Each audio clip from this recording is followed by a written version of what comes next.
Guys ये रहा हमारा क्लास 9 का मैथ्स जो चैप्टर नंबर फर्स्ट है, यानी कि नंबर सिस्टम में से मैंने आपको इंट्रोडक्शन जो ऑलरेडी दे चुकी हूँ। अगर आपने नहीं देखे तो उन्हें चेक कर लेना।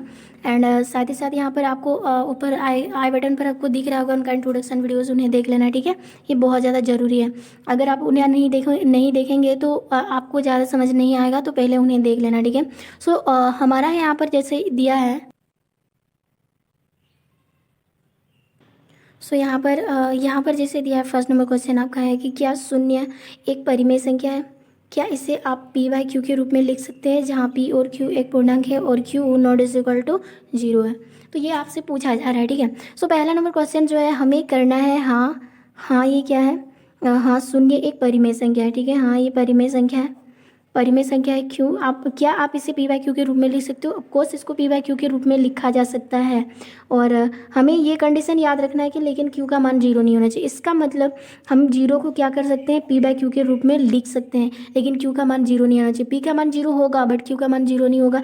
क्या आप इसको क्यू 0 के अपोन में 1 लगा सकते हो? क्योंकि 1 तो छुपा ही रहता है, ये दिखता नहीं है। तो इसका मतलब हम इसको क्या कह सकते हैं, ये एक रैशनल नंबर है, ठीक है, यानी कि परिमेय संख्या है। तो यहाँ पर आपका पहला नंबर क्वेश्चन का आंसर समझ में आ गया। चाहे ऊपर वाला 0 होगा, नीचे में 0 नहीं आना चाहिए। अगर बाई चांस आपसे मान के चले यहाँ पर पूछा ऐसे कि 1/0 क्या आप परिमेय संख्या कहेंगे? इसको नहीं कहेंगे, क्योंकि हमें बोला है क्यू का मान नीचे 0 नहीं आना चाहिए। बाद बाकी सब ठीक है, ऊपर 0 आएगा तो चलेगा, लेकिन नीचे आपका 0 नहीं आना चाहिए, नहीं तो ये आपका परिमेय संख्या नहीं कहा जाएगा। तो यहाँ पर हम इसको परिमेय संख्या नहीं कह सकते, लेकिन इसको हम परिमेय संख्या कह सकते हैं। इसका मतलब हमें समझ में आ गया 0 क्या है, एक परिमेय संख्या है, ठीक है।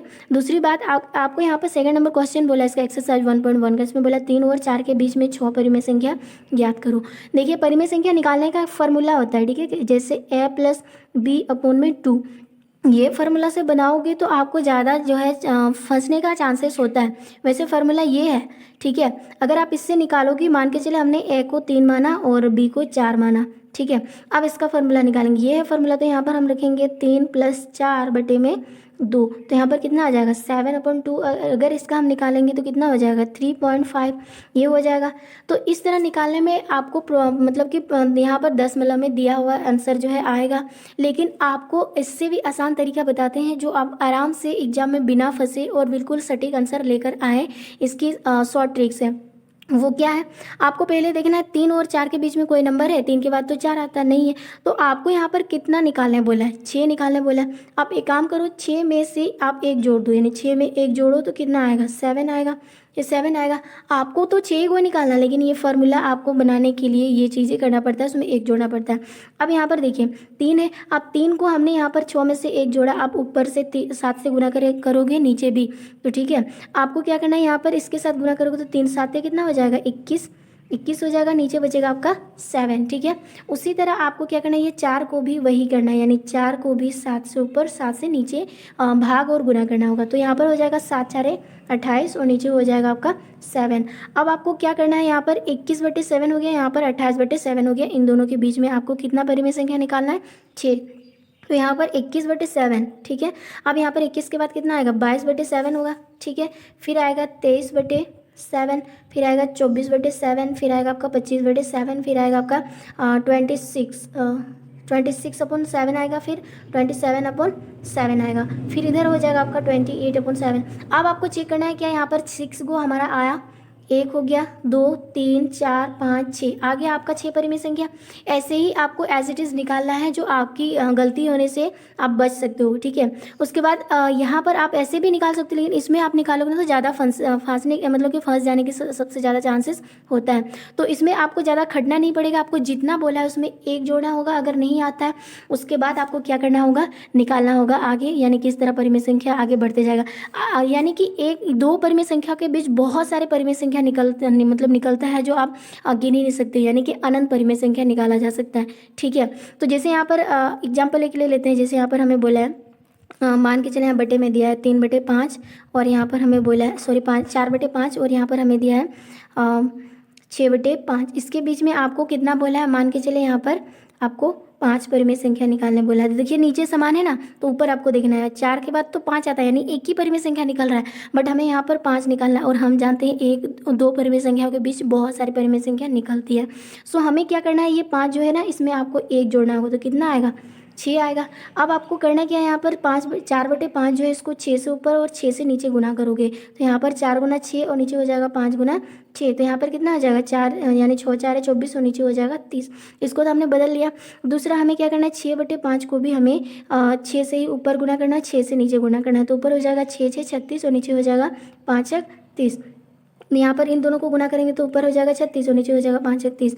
अब देखिए नीचे समान है, तो हमें ऊपर चेक करना है, यहाँ पर कितना है 24/30 है, और हमें कुल मिला के कितना परिमेय संख्या निकालना है 5। तो आप देखिए यहाँ पर 24 के बाद कितना आएगा 25, 25/30, उसके बाद आपका आएगा कितना 26, 26/30, उसके बाद आएगा 27/30, उसके बाद आएगा 28/30, उसके बाद आएगा 29/30। आपका यहीं पर हो गया 5 को, 1 2 3 4 5, हमें 5 बोला है। तो आगे भी है, तो हमारा आगे भी यानी कि 35 तक हम जा सकते हैं, लेकिन हमें जितना बोला है लिमिट में उतना ही निकालेंगे। हम तो जानते हैं यहाँ पर अनलिमिटेड रेशनल नंबर जो है, दो रेशनल नंबर के बीच अनलिमिटेड रेशनल नंबर है, यानी कि अनंत, यानी कि तुम गिन नहीं सकते हो, इतना ज़्यादा परिमेय संख्या रहती हैं।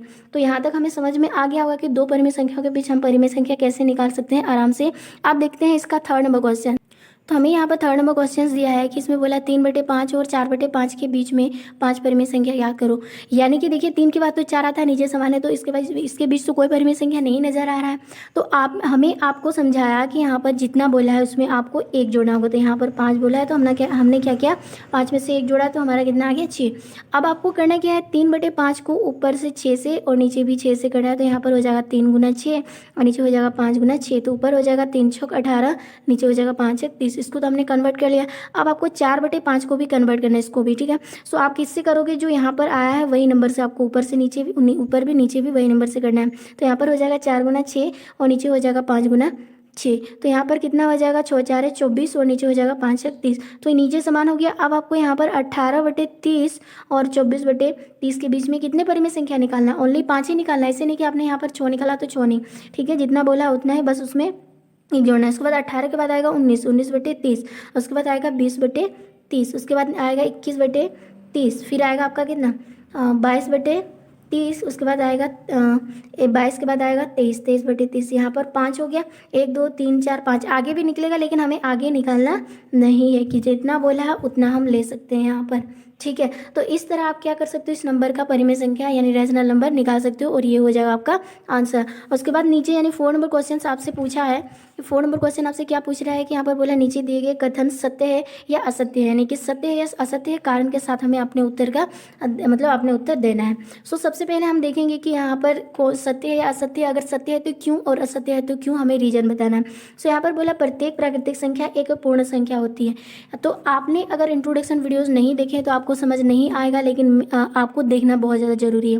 तो यहाँ पर बोला प्रत्येक प्राकृतिक संख्या एक पूर्ण संख्या होती है, तो ये बात बिल्कुल सत्य है। क्यों सत्य है, क्योंकि यहाँ पर आपको अपना उत्तर देना होगा, क्योंकि प्राकृतिक संख्या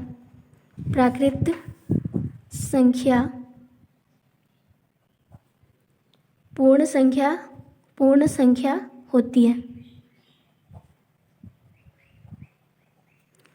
और यहाँ पर देखिए आप अब आपको समझ में आ जाएगा, जैसे नेचुरल नंबर n से सूचित करते हैं, ठीक है। इसमें 1 से हमने गिनती यहीं से शुरू करते हैं, 1 2 3 4 5 6 7 8 9 10 कहाँ तक जाता है, अनंत तक जाता है। उसके बाद होल नंबर कहाँ से शुरुआत होता है, यानी पूर्ण संख्या 0 से 1 2 3 4, ये भी जाता है कहाँ तक, अनंत तक। देखिए यहाँ पर जो नंबर है ऊपर में, क्या ये नंबर यहाँ पर नहीं एज इट इज इधर तो सेम आ रहा है, तो इसीलिए हम कह सकते हैं सभी यानी प्रत्येक प्राकृतिक संख्या एक पूर्ण संख्या होती है, ये बात सत्य है। उसके बाद आपको समझ में आ गया होगा। अब नीचे वाला देखिए, यहाँ पर बोला है कि प्रत्येक पूर्णांक एक पूर्ण संख्या होती है, प्रत्येक पूर्णांक एक पूर्ण संख्या होती है, तो ये बात बिल्कुल असत्य है। आप बोलोगे कैसे, क्यों असत्य, इसीलिए है क्योंकि यहाँ पर आप एग्जाम्पल समझ लीजिए, पूर्ण संख्या 0 से शुरू होता है, 1 2 3 4 5 से ये बढ़ते जाता है अनंत तक, ठीक है। क्या इसमें हमने माइनस की जिक्र करा है, नहीं जिक्र किया है, माइनस की तो कोई नमूनिशान नहीं है पूर्ण संख्या में। अगर वहीं पे बात करेंगे इंटीजर में क्या होता है, इसमें माइनस वाला नंबर भी होता है, ठीक है, माइनस वाला नंबर भी होता है, उसके बाद प्लस वाला नंबर भी होता है, दोनों मिलके आता है। तो यहाँ पर मान के चलिए ये -3 है। क्या आप -3 को पूर्ण संख्या बोलोगे? नहीं बोलोगे, क्योंकि पूर्ण संख्या में हमने माइनस के नंबर ही तो नहीं पढ़े, तो कहाँ से हम इसको बोल सकते हैं? ठीक है, सो ये हमारा नहीं होगा।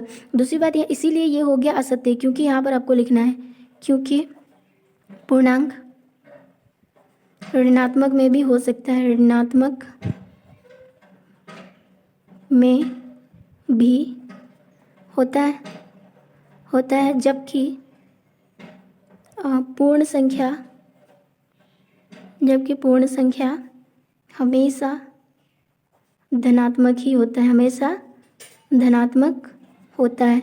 तो इसीलिए ये बात क्या है? असत्य निकला। ठीक है, उसके बाद नीचे वाला क्वेश्चन, थर्ड नंबर क्वेश्चन बोला क्या प्रत्येक परिमेय संख्या एक पूर्ण संख्या होती है? ये भी आपका असत्य है। क्यों असत्य है? देखिए, पूर्ण संख्या में हमने अट्टे बट्टे वाला नंबर को नहीं पढ़ा है, यानी कि जैसे 3/7 ये होगा, ऐसे हमने नहीं पढ़ा है। उसमें क्या है? सिर्फ पूर्ण मतलब कि इसमें अट्टे बट्टे में नहीं रहता है। जबकि परिमेय संख्या, देखिए यहाँ पर आप एग्जाम्पल आप खुद समझ लो, जैसे यहाँ पर 7/5 है, ये तो परिमेय संख्या है। तो लेकिन यहाँ पर पूर्ण संख्या 7/5 या बट्टे के शकल में हमने पढ़े ही नहीं है, तो कहाँ से हमारा बात सत्य होगा?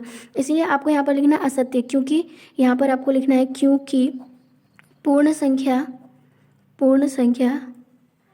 यानी भिन्न के रूप में नहीं होता है, भिन्न के रूप का नहीं होता है। इसीलिए हम कह सकते हैं कि प्रत्येक परिमेय संख्या एक पूर्ण संख्या नहीं हो सकता है। हाँ, लेकिन अगर पूछा जाता है यहाँ पर क्या प्रत्येक पूर्ण संख्या जो है एक परिमेय संख्या होगा, अगर ये हमें पूछ लेता तो हमारा आंसर हो जाता हाँ सत्य है, क्योंकि प्रत्येक पूर्ण संख्या एक परिमेय संख्या होता है। क्योंकि ये सारी चीज़ें इंट्रोडक्शन में बताया गया बिल्कुल डिटेल से, तो आपको उन्हें देखना बहुत ज़्यादा ज़रूरी है।